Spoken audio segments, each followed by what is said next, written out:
കോഴിക്കോടിൽ വെച്ച് നടന്നിരിക്കുന്ന ദീപക് കേസിനെ കുറിച്ച് നോക്കിയപ്പോൾ എനിക്ക് പേഴ്സണലായിട്ട് മനസ്സിലായിരിക്കുന്നത് എന്തോ എന്ന് വെച്ചാൽ ദീപക് മരിച്ചതിന് ശേഷമാണ് ദീപകിന് ഒരുപാട് സപ്പോർട്ട് കിട്ടിയിരിക്കുന്നത്. ഒരുപാട് ജനങ്ങൾ വന്നിട്ട് ദീപകിനെ കുറിച്ച് സംസാരിച്ചിരിക്കുന്നത് എന്ന് വെച്ചാൽ ദീപക് ഒരു നിരപരാധിയാണ്, ഒരു തെറ്റും ചെയ്തിട്ടില്ല എന്നായിരുന്നു. ഒരു സമയം ഇപ്പോൾ ദീപക് ജീവനോടെ ഉണ്ടായിട്ടുണ്ടെങ്കിൽ അവൻക്ക് കിട്ടിക്കൊണ്ടിരിക്കുന്ന ആ സപ്പോർട്ടും അവൻ തെറ്റ് ചെയ്തിട്ടില്ല, അവനൊരു നിരപരാധി എന്ന് ഈ സൊസൈറ്റി വിശ്വസിച്ചിരിക്കുവാണ്. അതിനെ അവൻ കാണുന്നുണ്ടെങ്കിൽ അവൻക്ക് ഒരുപാട് സന്തോഷമായേനെ. എന്തിനാ ഞാൻ ഇതിവിടെ പറഞ്ഞതെന്ന് വെച്ചാൽ ഇത് ഒരു കേസ് എക്സാമ്പിൾ ആണ്. ഇതുപോലെ ഇരിക്കുന്ന കേസസ് ഇനി ഫ്യൂച്ചറിൽ നടക്കണമെന്നില്ല, അല്ലാതെ പാസ്റ്റിലും ഒരുപാട് നടന്നിട്ടുണ്ടാവാം.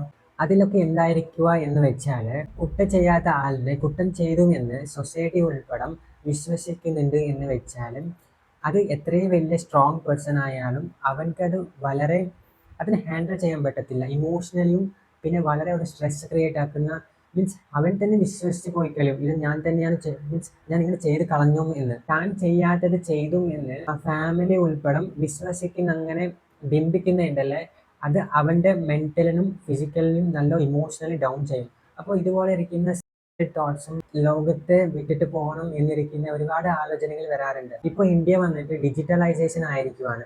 എല്ലാവരും സോഷ്യൽ മീഡിയയിൽ തന്നെയാണ്, ഒരുപാട് ആക്റ്റീവ് ആയിരിക്കുവാണ്. എന്തുവാ നടന്നുകൊണ്ടിരിക്കുന്ന എല്ലാ കാര്യങ്ങളും വന്നിട്ട് അറിഞ്ഞുകൊണ്ടിരിക്കുവാണ്. അപ്പോൾ ഈ സമയത്തിൽ ഞങ്ങൾ കാണുന്നതും നോക്കുന്നതും കേൾക്കുന്നതും ഒക്കെ പെട്ടെന്ന് തന്നെ വിശ്വസിക്കാൻ പറ്റത്തില്ല. ഈ ദീപക്കും സിംജിതയുടെ കേസിലും സെയിം അതുപോലെ തന്നെ ആയിരിക്കുവാണ്. ഇതിൻ്റെ ഒരു തോന്നലാണ്. സിംജിത അപ്ലോഡ് ചെയ്തിരിക്കുന്നത് വെറും 18 സെക്കൻഡാണ്. ആ 18 സെക്കൻഡിൽ അവർക്ക് നല്ലോണം അറിയാം എന്ത് കാണിച്ചാൽ ജനങ്ങൾ എന്നെ സപ്പോർട്ട് ചെയ്യും, എന്ത് കാണിച്ചാൽ ഈ വീഡിയോ വൈറലാവും, എന്ത് കാണിച്ചാൽ ദീപകിന്റെ എഗെയിൻസ്റ്റ് സംസാരിക്കും, എല്ലാം അവൾക്ക് അറിയാമായിരുന്നു. സൊസൈറ്റി തീരുമാനിക്കട്ടെ, അവന്റെ ഇനിയുള്ള ജീവിതം സൊസൈറ്റി നോക്കിക്കോട്ടെ എന്ന് വെച്ച് അവൾ ഇട്ടുകൊടുത്തിരിക്കുവാണ് സൊസൈറ്റിന് മുന്നിൽ. ഈ സിംജിത എന്ന് പറയുന്ന പെണ്ണ് ഇൻസ്റ്റാഗ്രാമിൽ ഒരു 18 സെക്കൻഡുള്ള വീഡിയോ അപ്ലോഡ് ചെയ്തിരിക്കുവാണ്. ഈ അപ്ലോഡ് ചെയ്ത ശേഷം വന്നിട്ട് ആ വീഡിയോ ഒരുപാട് വൈറലാവുന്നു. 20 ലക്ഷത്തിന് മുകളിൽ ആൾക്കാർ കാണുന്നുണ്ട്, അതിൽ കമന്റ്സ് വരുന്നുണ്ട്, ലൈക്സ് വരുന്നുണ്ട്, ഷെയറിങ് കൂടുന്നുണ്ട്. അങ്ങനെയാണ് അത് ദീപക്കിന്റെ അടുത്ത് എത്തിച്ചേരുന്നത്. ആ വീഡിയോയിൽ എന്തുണ്ടായി അതൊക്കെ ഞാൻ സംസാരിക്കാം. ആദ്യം നിങ്ങൾ ദീപക്കും പിന്നെ സിംജിതയുടെ ബാക്ക്ഗ്രൗണ്ടിനെ കുറിച്ച് നല്ലോണം അറിഞ്ഞാൽ മാത്രം തന്നെയാണ് ഇനി ഞാൻ മുന്നിൽ പറയാൻ പോകുന്നത് ആക്ച്വലി എന്തുവാ സംഭവിച്ചിരിക്കുന്നത് അതിനെക്കുറിച്ച് നിങ്ങൾക്ക് നല്ലോണം മനസ്സിലാവുന്നത്. 42 വയസ്സ് പ്രായമുള്ള ദീപക് അമ്മയോടൊപ്പം അച്ഛനോടൊപ്പം കോഴിക്കോടിലായിരുന്നു താമസിച്ചുകൊണ്ടായത്. സെയിൽസ് മാനേജറായി ടെക്സ്റ്റൈൽ ഫർമിൽ വർക്ക് ചെയ്തുകൊണ്ടായി. ഈ വർക്കിന്റെ കാര്യത്തിനായി ഒരുപാട് ബസ്സിൽ ട്രാവൽ ചെയ്യുന്നുണ്ടായി ദീപക്. വീടിന്റെ എല്ലാ കാര്യം നോക്കിക്കൊണ്ടായത് ദീപക് തന്നെ ആയിരുന്നു. ഇതിനു മുന്നേ ദീപകുടെ മുകളിൽ ഒരു മോശമായി പെരുമാറിയതായി ഒരു കേസും ഉണ്ടായില്ല.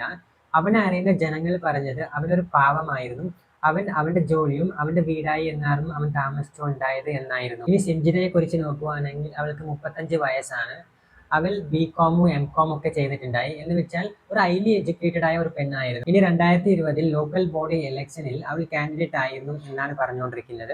അതിന് ശേഷം അവൾ ദുബായിൽ ചെന്നിട്ട് അവിടെ കുറച്ച് ദിവസം വർക്ക് ചെയ്തു എന്നാണ്. അതിന് ശേഷമാണ് അവൾ ഇൻസ്റ്റാഗ്രാമും ഫേസ്ബുക്കും യൂട്യൂബ് തുടങ്ങിയിട്ട് അതിന് ദിവസം വീഡിയോ അപ്ലോഡ് ചെയ്യുന്നത്. ഇൻസ്റ്റാഗ്രാമിൽ ബയോ നോക്കുവാണെങ്കിൽ അവൾ മെൻഷൻ ചെയ്തിരിക്കുന്നത് അവളൊരു സൈക്കോളജിക്കൽ കൺസൾട്ടന്റ് എന്നായിരുന്നു. ഇവിടെ നിങ്ങൾ അറിയേണ്ട ഒരു കാര്യം കൂടിയുണ്ട്. ഇവർ രണ്ടുപേരും ഫ്രണ്ട്സ് ഒന്നുമല്ല. ഇവർ രണ്ടുപേരും ഇതിനു മുന്നേ കണ്ടിട്ടുമില്ല, സംസാരിച്ചിട്ടുമില്ല. അപ്പോൾ ശരിക്കും എന്താ സംഭവിച്ചതെന്ന് നോക്കുവാണെങ്കിൽ ഇത് തുടങ്ങിയിരിക്കുന്നത് ജനുവരി 16-നാണ്. അത് കോഴിക്കോട് നിന്ന് പയ്യന്നൂരിലോട്ട് പോയിക്കൊണ്ടിരിക്കുന്ന ബസ്സിലായിരിക്കും ഇവർ സഞ്ചരിച്ചുകൊണ്ടായത്. എന്ന് വെച്ചെങ്കിൽ ആദ്യം ആ ബസ്സിലോട്ട് ദീപക് കയറും. അത് കഴിഞ്ഞ ശേഷം കുറച്ച് സമയത്തിനുള്ളിൽ സിംജിത എന്ന് പറയുന്ന പെണ്ണ് ആ ബസ്സിൽ കയറും. ബസ്സിൽ കയറിയ ശേഷം അവളുടെ ഫോൺ എടുത്തിട്ട് റെക്കോർഡ് ഓൺ ചെയ്യും. എന്നിട്ട് അവിടെ അവൾ ബസ്സിൽ നടക്കുന്ന കാര്യമൊക്കെ റെക്കോർഡ് ചെയ്യുന്നതായിരിക്കും. ആ റെക്കോർഡ് ചെയ്യുന്ന സമയത്തും പിന്നീട് ആ റെക്കോർഡ് ചെയ്ത് കഴിഞ്ഞ് അവർ ബസ്സിൽ നിന്ന് ഇറങ്ങി അവർ വീടെത്തുന്നവരെ ഒരു പ്രശ്നവും ഉണ്ടായില്ലായിരുന്നു.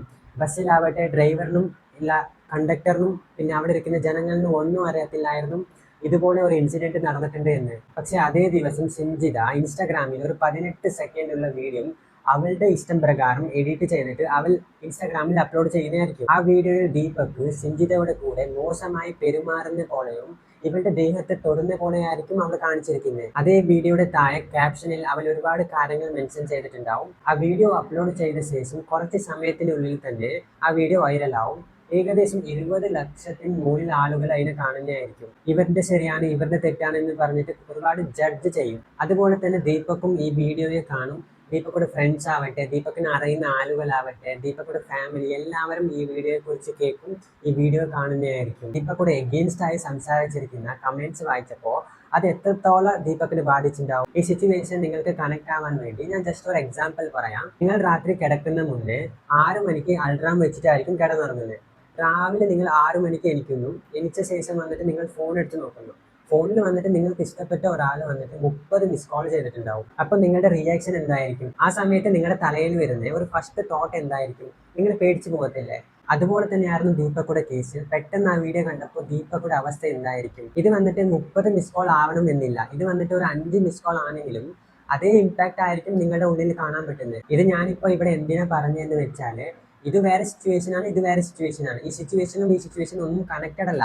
പക്ഷെ ആ പേഴ്സൺ അനുഭവിച്ചുകൊണ്ടിരിക്കുന്ന ആ മെന്റൽ സ്ട്രെസ് ഉണ്ടല്ലോ, അത് സെയിം ആയിരിക്കും. ആ സമയത്ത് പെട്ടെന്ന് വീഡിയോ കണ്ടപ്പോൾ ഒരുപാട് ആൾക്കാർ എന്നെക്കുറിച്ച് എഗെയിൻസ്റ്റ് ആയിട്ട് സംസാരിച്ചുകൊണ്ടിരിക്കുന്നതെന്ന് പറയുമ്പോണ്ടല്ലോ, ആ മെന്റൽ സ്ട്രെസ്സും പിന്നീട് ഇമോഷണലി വീക്ക് ആവുന്ന ഒരു സമയമാണത്. ഇനി ജനുവരി 18-ാം തീയതി ദീപക് അവന്റെ വീട്ടിൽ തന്നെ ചെയ്യും. ഇനി ആ മകനെ നഷ്ടപ്പെട്ട അച്ഛന്റെയും അമ്മയുടെയും കഷ്ടത്തിൽ കാണുവാണെങ്കിൽ എത്ര വലിയ കള്ള് മനസ്സാണെങ്കിലും കൂടി നിങ്ങളുടെ കണ്ണിൽ വെള്ളം വരും. അതിന്റെ ശേഷം കുറച്ച് സമയത്തിനുള്ളിൽ തന്നെ സിഞ്ചിത ഇൻസ്റ്റാഗ്രാമിൽ മറ്റൊരു പോസ്റ്റ് ചെയ്യുന്നതായിരിക്കും.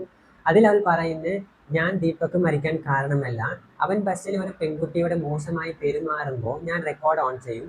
അതിന് ശേഷം അവൻ എന്നോട് മോശമായി പെരുമാറാൻ തുടങ്ങും. അപ്പം ഞാനിത് ഇൻസ്റ്റാഗ്രാമിൽ അപ്ലോഡ് ചെയ്യുവാണെങ്കിൽ സൊസൈറ്റി അവനോട് ചോദ്യം ചെയ്യും.